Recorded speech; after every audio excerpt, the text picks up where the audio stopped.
Continuamos con Cerrando la Noche y en esta parte del programa vamos a conversar con nuestro invitado de la noche. Para mí realmente es de gran satisfacción, ¿no?, poder compartir, conversar con nuestro invitado. Sé que va a ser de mucha utilidad para la audiencia de Cerrando la Noche, sobre todo por lo que hemos planteado, que el objetivo principal de este programa es contribuir un poco con los niveles de concientización de la gente. Y para ello, y para cumplir con ese cometido que nos hemos planteado, vamos a darle la buena noche a don Manuel Salazar. Quizás el tiempo no dé para explicar la hoja de vida de don Manuel, pero el peso que tiene en la sociedad dominicana, su compromiso histórico con el cambio social, político, económico y cultural de la República Dominicana, está presente. Y recordar que no solo es en la actualidad secretario general del Partido Comunista del Trabajo, sino también que fue secretario general del FEFLAS y también secretario general de la Federación de Estudiantes Dominicanos. Buenas noches, Manuel. Buenas noches, un gran placer estar con usted. Bienvenido, Manuel. A ver bienvenido. si contribuimos a cerrar bien la noche. Claro, tiene experiencia, cuenta con una vasta experiencia, Bueno, política y social. bueno, los veo a ustedes siempre. Gracias, gracias. Gracias, Manuel. Yo sé que sí. Y a veces son tantos los temas que conversar con Manuel que el inicio se complica. Pero yo quiero aprovechar la experiencia política de Manuel para que nos dé una visión de esta coyuntura, de este desafío que está viviendo la República Dominicana de hoy. Bueno, lo primero que yo creo que la coyuntura todavía no está formada. Yo creo que una de las características que tiene la coyuntura en curso es que no se ha formado completamente. Yo creo no que se ha configurado en su totalidad. Totalmente. Es como un huracán en gestación. Todavía hay mucha incertidumbre. Fíjate, esto que ustedes estaban comentando, ¿quién va a ser el candidato del PLD? ¿Quién va a ser el candidato del PRM? ¿Qué va a suceder cuando gane, tanto en el PRM como en el PLD, uno de los contrincantes?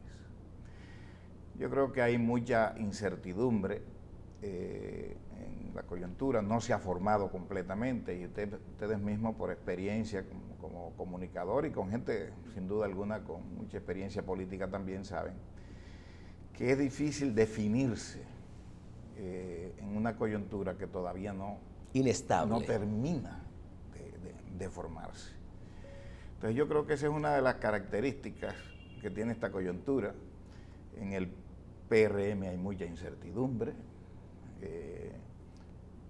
porque por cosas muy sencillas que están sucediendo en los dos partidos, en el PLD y en el PRM. Todo lo que tiene más de una cabeza es un monstruo. Entonces hay dos cabezas en el PLD, hay dos cabezas en el PRM, y entonces todo eso se está manifestando prácticamente en todo. Fíjate en las primarias para la escogencia del candidato del PRM para el Colegio Dominicano de Abogados, todas tensiones, esas tensiones son el resultado precisamente de la situación que hay al interior del PRM.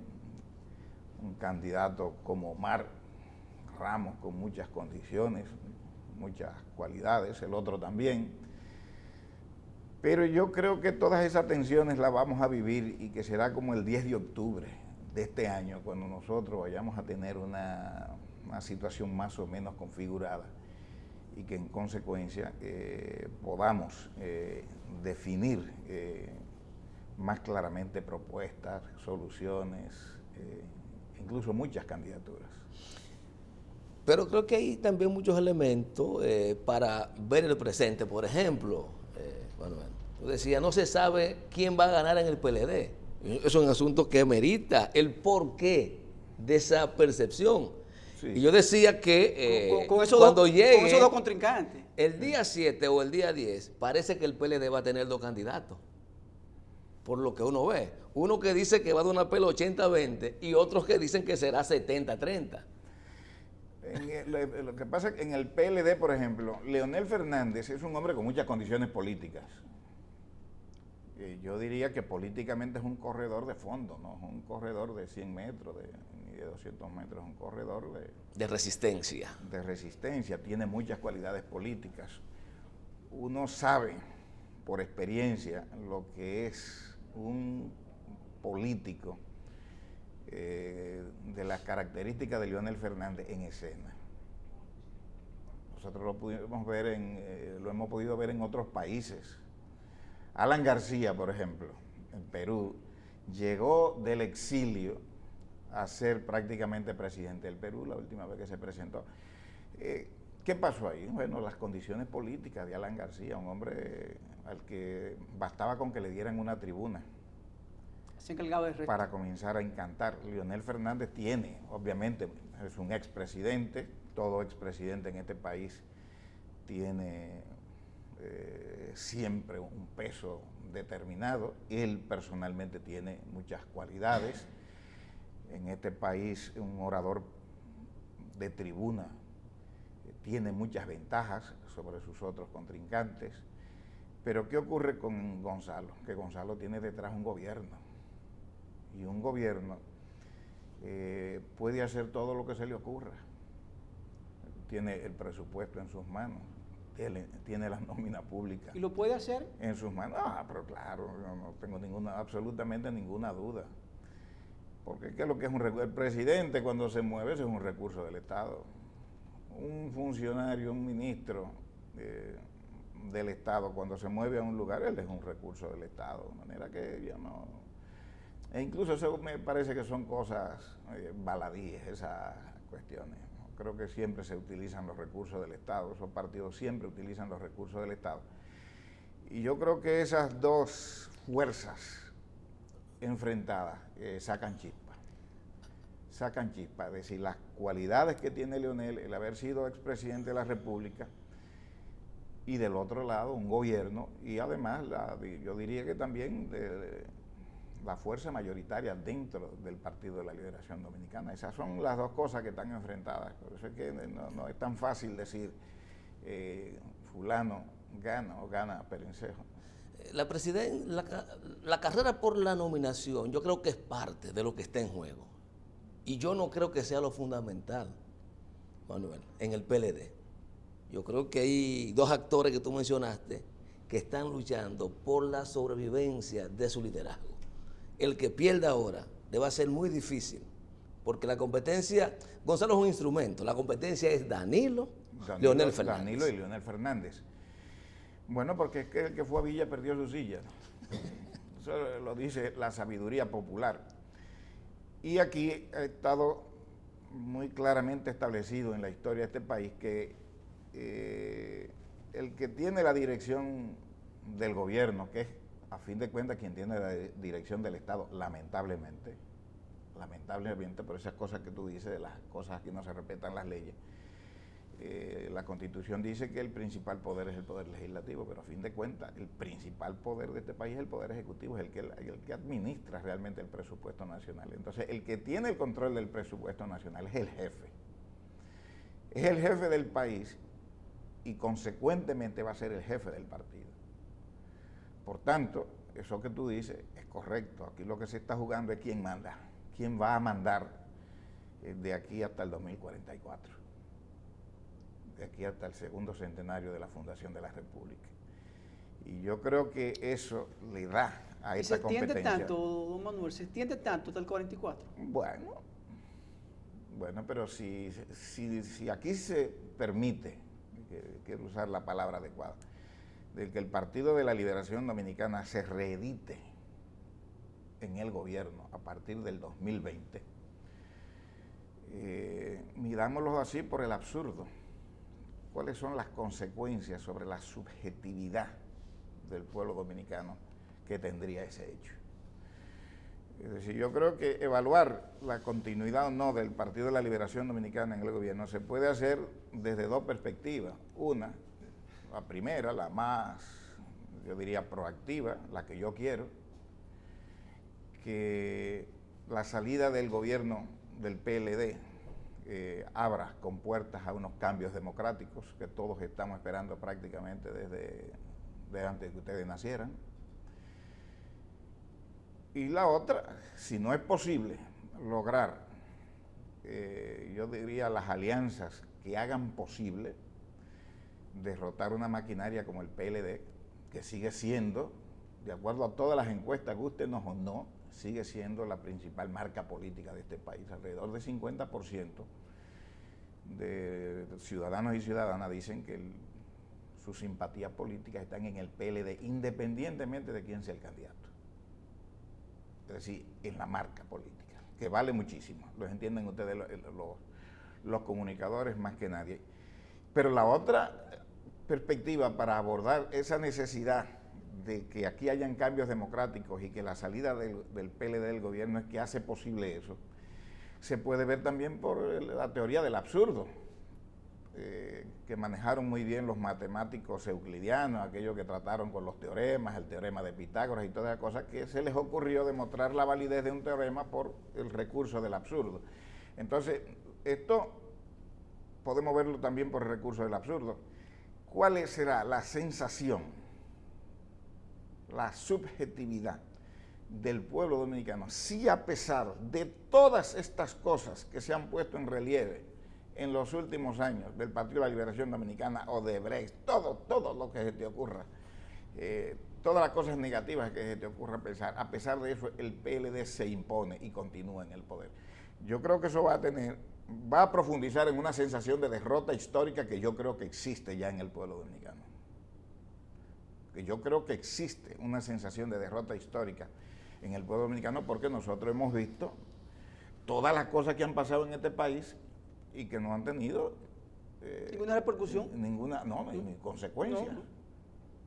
Sin consecuencias. Entonces, otra reedición del PLD en el gobierno, eso tendría me parece a mí, un efecto negativo sobre la conciencia del pueblo dominicano, que diría, pero aquí no vale la pena hacer nada. Es decir, ¿para dónde que vamos? ¿Qué sentido tiene esto? Y en esas condiciones, bueno, pues el que esté en el gobierno va a durar ahí todo lo que considere. Don Manuel, me interesa en esta parte, a ver si podemos tocar un momentito, cuál será el futuro de los partidos pequeños y emergentes, o pudiera haber una polarización en este país, PRM, PLD, en este caso, uno porque es la principal fuerza política del país y la otra porque es el segundo partido mayoritario o es la oposición más visible, aunque sabemos que hay varios partidos emergentes que de una forma u otra hacen oposición, pero pudiera convertirse el país en el futuro en tener que graviten solo 2 o 3 fuerzas políticas, o pudiera continuar el escenario como está, con varias fuerzas emergentes que ayudan a mezclarse con los partidos grandes en cada proceso electoral y le dan 2 o 3% de su simpatía, y esto abulta para que los partidos mayoritarios pues ganen con mayoría en cada proceso electoral. Mira, yo creo que la ley de partidos apunta a restaurar aquí el bipartidismo, valga decirlo, en 2 partidos diferentes, porque el bipartidismo en los últimos tiempos ha estado dentro de un solo partido. El danilismo y el leonelismo ha sido el bipartidismo de este país. Por lo menos en los últimos 8 o 10 años. Así es, exactamente. Yo creo que la ley de partidos apunta a que aquí el bipartidismo se exprese en el PLD y en el PRM. Yo creo que existe esa intención. Los partidos emergentes, bueno, pues se han dado cuenta de eso. Entonces yo auguro que los partidos emergentes van a sobrevivir y que estos esfuerzos que van a ser grandes por sobrevivir, aunque voy a incluirme, vamos a sobrevivir, nos van a llevar a asimilar una experiencia. Y esa experiencia nos va a decir que vamos a tener que coaligarnos. Porque es que tampoco tiene mucho sentido que existan tantos diciendo lo mismo. Porque es que la mayoría de los partidos emergentes, decimos lo mismo y no nos unimos. Entonces yo creo que la ley de partidos, que nos las está poniendo difícil, aunque hemos encontrado los vericuetos, de hecho ya los estamos estructurando, o digamos que los estamos caminando, para poder sobrevivir a este proceso electoral, nos va a llevar que una vez pase el proceso electoral y veamos los resultados y podamos decir, vivimos, fue duro, pero vivimos, vamos a iniciar temprano un necesario proceso de reencuentro. Porque yo digo, mira como decimos, emergente, minoritario, yo digo que nosotros no somos minoría, lo que pasa es que estamos dispersos. Y ese es el gran problema. Demasiado disgregado. Permíteme, es decir, vamos a tener que ir ahí. Y para eso será necesario, oye, te voy a decir algo que para mí es muy duro decirlo. Tendrá que ser necesario que esos partidos emergentes asumamos la democracia, óyete bien, nosotros que exigimos democracia, que reclamamos democracia, que le ponemos hasta el adjetivo de participativa, vamos a tener que practicarla, que profundizar en nuestras convicciones democráticas. ¿Tú sabes por qué? Porque yo he escuchado a candidatos emergentes decir, yo no participo en primaria, yo soy candidato o nada. No, y te lo estoy diciendo con mucha responsabilidad. No uno ni dos, yo he escuchado muchos. Entonces yo me pregunto, ¿y qué sentido tiene? Esto es una finca mía. Que tú seas, te reivindique un dirigente, líder de un partido alternativo y no quieras someterte a un proceso democrático de validación o no de tu liderazgo. Entonces, oye, tenemos 4, 5, 6, 7 candidatos prácticamente diciendo lo mismo y en busca del mismo electorado, del mismo voto. Entonces yo creo que no hay mal que por bien no venga. La ley de partidos quiere sacar partidos, quiere volver a un bipartidismo sobre la base de 2 partidos diferentes, pero creo que vamos a sobrevivir porque estamos tomando las medidas adecuadas para eso, pero inmediatamente eso ocurra, yo creo que la experiencia nos va a llevar por necesidad a tener que encontrarnos y asumir procesos democráticos en nuestras relaciones. Porque ¿cómo es posible que el PRM pueda hacer primaria? ¿Cómo es posible que el PLD pueda hacer primaria? ¿Cómo es posible que el Partido Reformista pueda hacer primaria? Y los partidos que nos consideramos emergentes no podamos hacer eso. Eso es inconcebible. Hace un tiempo, antes de promulgar la ley de partidos, creo que en este programa, no sé si en la revista, reflexionaba que parece que nosotros nos encaminamos a 2 bloques, más que 2 partidos, a 2 bloques, que se van a consolidar en los próximos años. Y parece que la ley va a ayudar.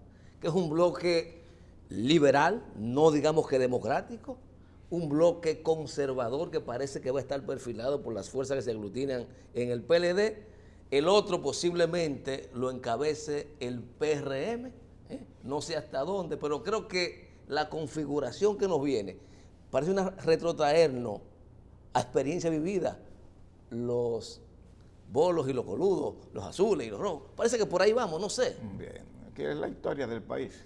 Antes de que iniciáramos el programa, tú y yo conversábamos de la concentración, de cómo es que está concentrado este país. Está concentrado en todo, desde 1962, es decir, desde las primeras elecciones post-Trujillo.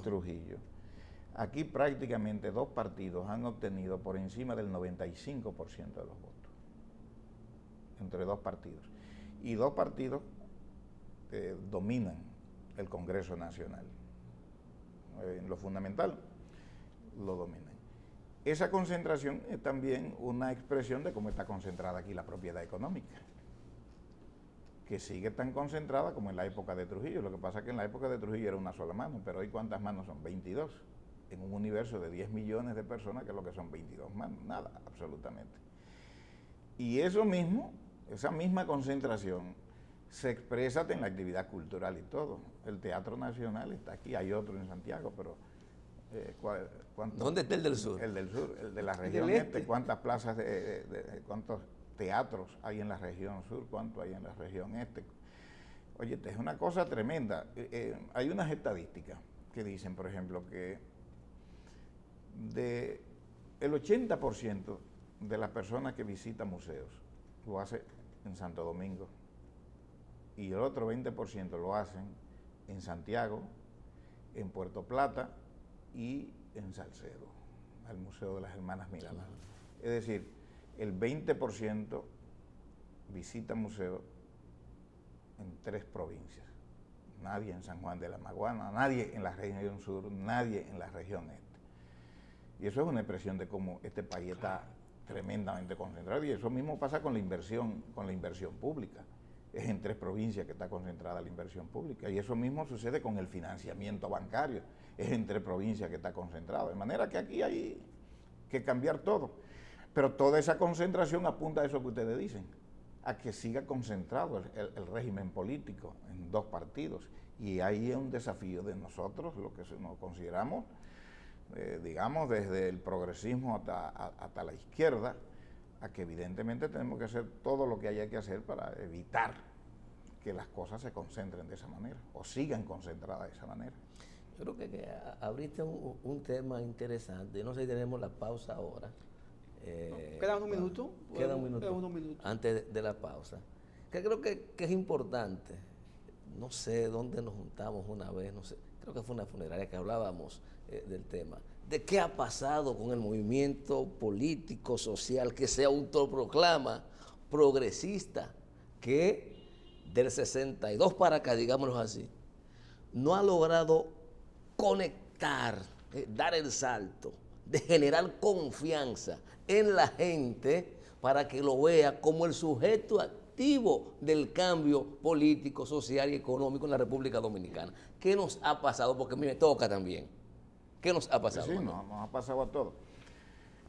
Yo creo que son muchas las razones. La primera es habernos ausentado. Nosotros en 1962 comenzamos a ausentarnos del debate político,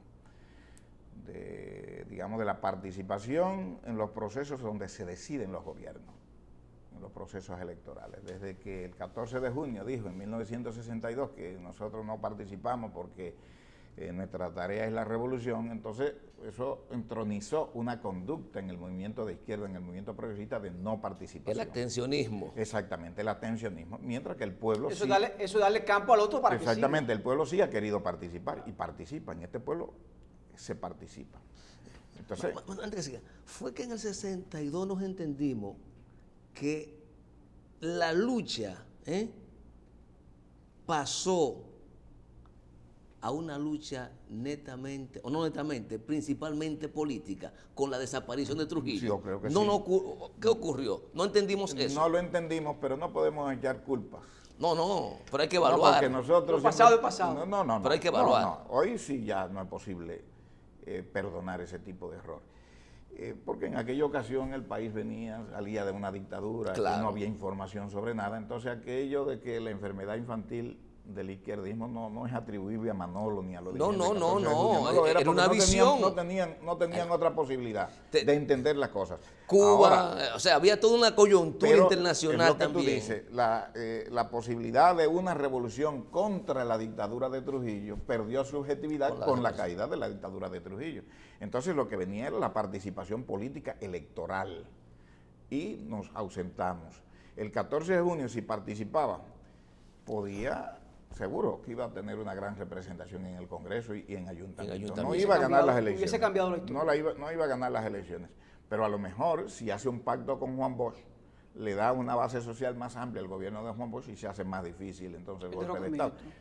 Todas esas cosas. Yo pienso que esa actitud perduró demasiado en la izquierda. Perduró demasiado. Fue prácticamente, en 1978 se participó, pero yo diría que con una mayor determinación de aprovechar los procesos electorales, esto vino a ocurrir a partir de 1990. Yo creo que 94 ustedes obtienen una representación vía una alianza, ¿verdad? No. Empezaron a entender que desde arriba se puede Nosotros participamos en 1990 con movimientos locales, claro, y obtuvimos 25.625 para una diputación y no nos la dieron. ¿Cuándo Luz Tania sale diputada? ¿En el 94?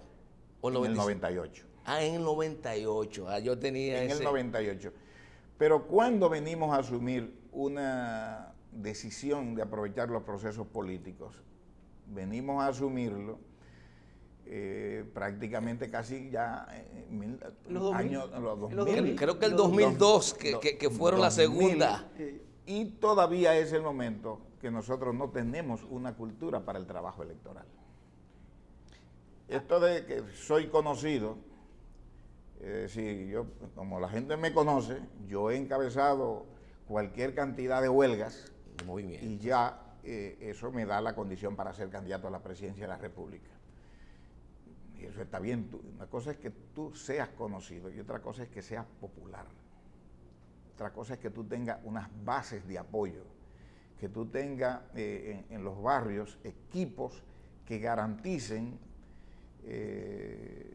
lograr captar votantes, y no solamente lograr captar votantes, sino también llevarlos a votar a las urnas por ti. Manuel, a veces ocurre que tienes la base social, pero esa base social te ve como el promotor de acciones reivindicativas, Eso es. no como el ejecutor que puede Eso llegar es, al poder. Eso es. Por omisión nosotros mismos hemos sido responsables de que el pueblo nos asimile parcialmente. Para las luchas populares, nosotros. Pero para las La cuestiones conducción política del Estado, no importa que sea en el municipio, que sea en el Congreso, que sea en el Poder Ejecutivo, entonces tienen que ser los otros. Y yo creo que hay que avanzar, y se está avanzando. Creo que se ha avanzado. Creo que se ha avanzado lo suficiente, pero entonces estamos muy dispersos. Qué bueno. Don Manuel, con su permiso vamos a irnos a la pausa. Conversamos con don Manuel Salazar, secretario general del Partido Comunista del Trabajo, PCT. Vamos a la pausa y volvemos en breve.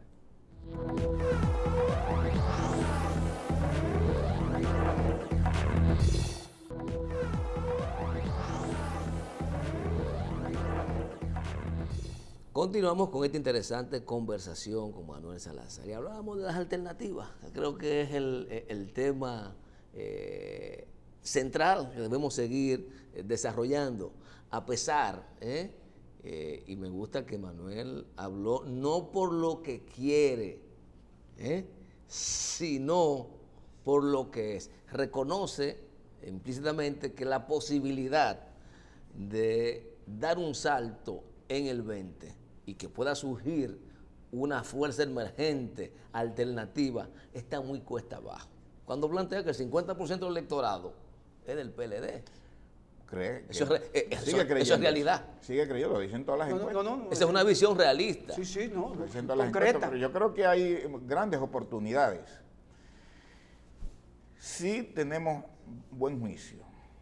Yo creo que nosotros tenemos en las elecciones municipales una gran oportunidad de acumular fuerza. Nosotros creemos esto desde hace mucho tiempo. Lo que pasa es que nosotros tenemos la mala costumbre de llegar tarde a los procesos. Mira, en 1990 nosotros dijimos, mira, no podemos competir por la presidencia de la República. Vamos a concentrarnos en algunos municipios donde tenemos un liderazgo con cierto desarrollo y con cierta inserción en el pueblo, y eso nos va a permitir, si tenemos éxito, mostrar de lo que políticamente nosotros somos capaces al dirigir la cosa pública, dirigir una parte del territorio. A nosotros se nos acusó de localismo, de eso son políticas aldeanas, y nosotros nos fuimos solos. Nos fuimos solos y partimos. Yo creo que tuvimos una excelente participación. Mira, por un voto, nosotros en Agua, por un voto nosotros en San Juan de la Maguana, por un voto, por 16 votos en Puerto Plata, nosotros no tuvimos una representación. Aquí en la capital, nosotros obtuvimos 26.625 ciudadanos marcaron a Virtudes Álvarez para que fuera diputada. Pero incluso se escribió un editorial, tú lo puedes buscar. El 18 de mayo de 1990, Rafael Herrera escribió un editorial diciendo: la felicito, señora Virtudes, porque por sus propios pies ha llegado al Congreso. Eso decía el editorial. Estaba como un hecho que ya estaba. Sí, porque 26.625 ciudadanos la marcaron. Como a los 4 días él escribe, entonces dice: no será así, doña Virtudes, lo lamento. Parece ser que los cómputos han corrido por otro destino. Y no voy a decir cuál fue el destino que cogieron, se lo voy a decir fuera de cámara, porque en este momento... no hay que brotarle la que vista. tenemos un poquito de dolor por algún acontecimiento que ha ocurrido. Sí. ¿Verdad? Sí. Entonces,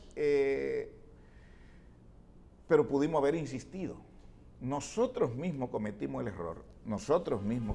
error de decir, bueno, ¿qué ocurre? No obtuvimos lo que quisimos. Aún con esos resultados, no obtuvimos lo que quisimos, eso quiere decir que esa política no tiene sentido. Y entonces vamos a participar en las elecciones nacionales, porque a fin de cuentas el problema del local, poder, el problema central es el problema fundamental. Entonces, mucha gente que nos acompañó en esos procesos, nombres incluso que yo no quiero citar, porque tienen demasiado renombre público, demasiado renombre empresarial, demasiado renombre internacional incluso, nos dijeron, no, pero espérense, eso no tiene sentido. ¿Cómo es posible que no hayamos podido lograr un gobierno local y ahora vayamos a caerle atrás a la presidencia de la República? Yo te voy a citar un nombre de una gente que nos apoyó mucho en esa campaña, que fue de lo que dijo eso. Y lo puedo decir porque no le hago ningún daño con eso. Robert Redford, que estaba en ese tiempo filmando aquí la película Habana, no sé si ustedes se acuerdan. Yo lo he visto. Y vio lo que estábamos haciendo y dijo, no, pero yo no puedo estar al margen de ese proceso, yo tengo que colaborar. Lo apoyó. Nos apoyó. La cantidad de vallas y spots publicitarios que nosotros pusimos en esa campaña, nosotros no podíamos ponernos y no teníamos una ayuda como esa. Sin embargo, nosotros no le dimos continuidad a eso, nosotros mismos desbaratamos eso. Luego, cuando ya prácticamente todo se había disuelto, entonces aparecieron otros proyectos que querían aprovechar la experiencia de los gobiernos locales para acumular. Yo creo que esa era una perspectiva correcta, es una perspectiva mediante la cual el PT llegó al poder en Brasil. ¿Qué fue lo que hizo el PT? Que hizo vitrinas en algunos municipios. Porto Alegre dijo, gobernó tan bien que pudo decirle a un país como Brasil, miren, esto que nosotros estamos haciendo aquí es lo que vamos a hacer la es lo que presidencia de la nosotros República. quisiéramos hacer a nivel nacional. Y eso hizo el Frente Amplio en Montevideo. Se concentró en Montevideo. Gobernó tan bien a Montevideo que luego lo presentó como una vitrina al país. La mejor propaganda para lograr ganar una dimensión nacional, lograr ganar el poder nacional, el poder central, fue lo que hicieron en un gobierno local. Nosotros no le dimos continuidad a eso y perdimos tiempo. Yo creo que estamos a tiempo todavía, las elecciones de ahora son una oportunidad. Yo creo que, fíjate, por ejemplo, Manuel Jiménez.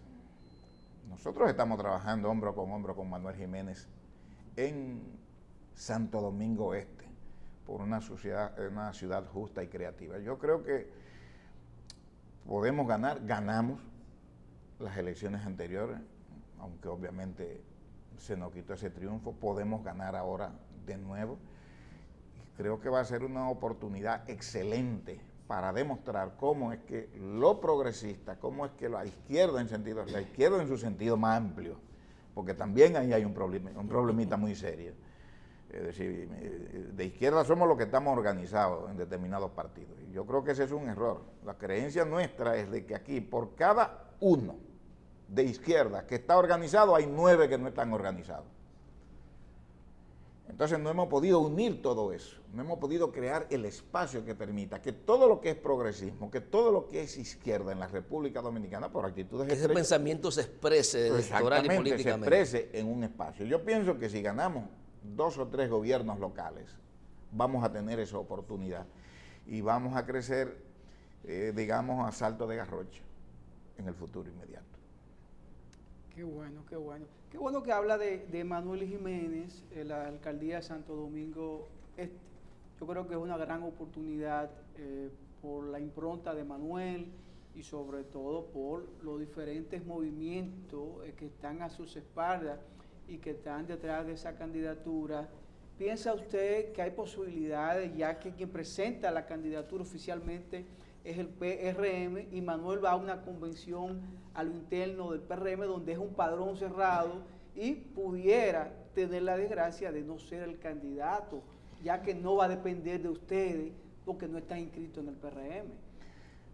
Mira, Yo yo no sé qué cosa va a ocurrir para evitar que Manuel gane esa convención. Pero oye, Manuel tiene 77% en el padrón del PRM. 77% en el padrón del PRM y eso está creciendo. Desconocía esos datos. No, y es creciente.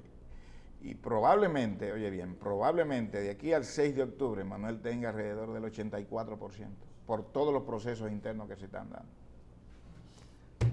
Bueno, Giovanni y la audiencia, lamentablemente esto tiene pero ustedes tiempo. me van a invitar otra No, vez. seguro, Yo estoy seguro. sorprendido, Manuel, que se acabó el programa. Yo estoy sorprendido. Yo estoy más Creo que sorprendido sí, que usted. hay otros temas que hay que hablar, por ejemplo, el tema de la reforma constitucional. Usted ha hecho varios trabajos Así en relación es. a la Constitución, Así que es. sería bueno que socialicemos en este espacio con la audiencia de este programa. Pero invíteme antes de que se comience a discutir. No, claro que sí. En el Congreso Es que Nacional. no creo que se discuta mucho. Ajá. Eso va a ser convocando y aprobando. Entonces, cuanto más rápido tienen ustedes que invitarme. Claro. Vamos a agradecer a don Manuel Salazar por habernos acompañado esta noche. Como siempre, las puertas de Cerrando la Noche están Gracias. abiertas. Gracias a ustedes. A ustedes, gracias por habernos permitido llegar a sus hogares. Mañana nos reencontramos nuevamente en Cerrando la Noche.